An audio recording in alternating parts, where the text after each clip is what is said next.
and I'd like to thank our very honored guests, members of the Board of Education, and my friend Curtis Porter. He called me up today, or a couple of days ago, and said I was chosen to be the keynote speaker for today's memorial event. Why? I don't know. Compared to everyone here, my 28 years in the Marine Corps can be summed up in 30 seconds, but they needed 8 minutes for me to talk. For me, Memorial Day was when I lost a shipmate or a squadron mate or a friend. It's when a helicopter tears itself apart around you and your crew, and to this day, my crew chief still thanks me for there was no Memorial Day for us. So I would like today to focus on the importance of Memorial Day, in my opinion, for you. Together, we gather here to celebrate and recognize our servicemen and women from past conflicts to the present. As servicemen, we accept these accolades and thanks, not for ourselves, but for our friends and countrymen who are no longer with us. Since my days in Officer Candidate School, the names of Montezuma, Tripoli, Tarawa, Iwo Jima, the Trojan Reservoir, Fallujah, Mosul, and Baghdad have been burned into the minds and souls of every Marine, and myself included. These battles are the building blocks of a proud tradition that makes the Corps second to none. Boys and girls, a great nation is supported by its history, and the way to destroy that nation is to forget about its past.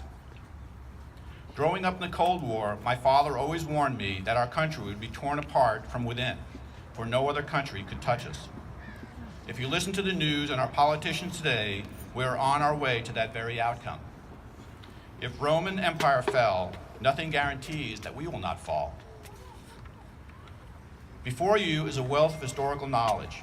We have men who lived through World War II, Korea, Vietnam, and today's generation that are still in the longest fight our country has ever seen, the War on Terror.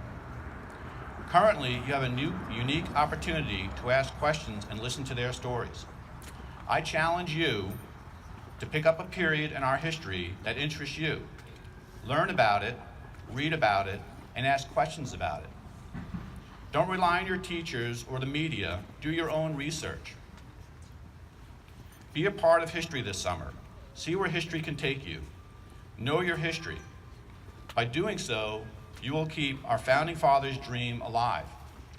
History is not just about boring dates, it's about people, places, inventions, and battles. As a young boy walking to school in New York, I watched as the Twin Towers rose above the New York City skyline. In 2001, as an airline pilot, I watched on TV in horror as they came crashing down, knowing my co-workers were being senselessly murdered, changing our lives forever. The one thing that is guaranteed in this world is that there is always evil in it.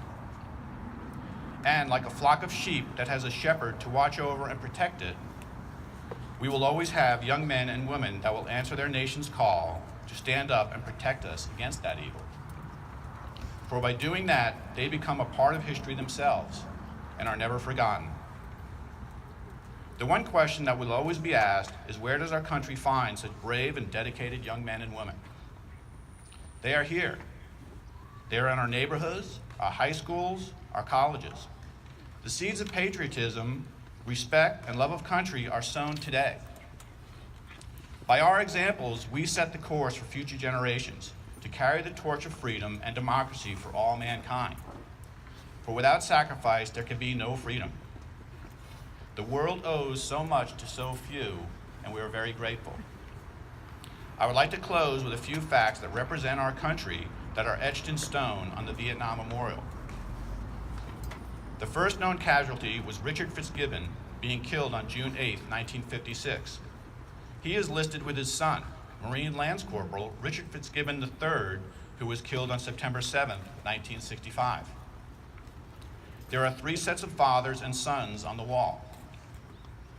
The largest age group, 33,103, were only 18 years old. 997 were killed their first day in country. 1,448 were killed on their last day in country. 8 women are on the wall nursing the wounded. Yes, women have served and sacrificed along with their brothers in arms since the Revolutionary War, long before it was political to demand it. And for this, we are truly grateful. So on this day, take note to honor those who serve, and remember that there are no noble wars, just noble warriors who serve for each other, brothers in arms. I wish everybody here a happy Memorial Day.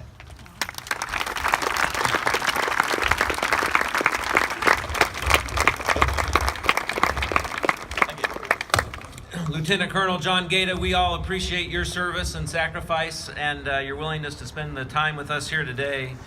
And we want to honor and recognize you and everybody else who protects a country that people from around the world still risk their lives to come to today. Thank you very much. Again, this is for the Devil Dogs and Marines of 211. Thank you.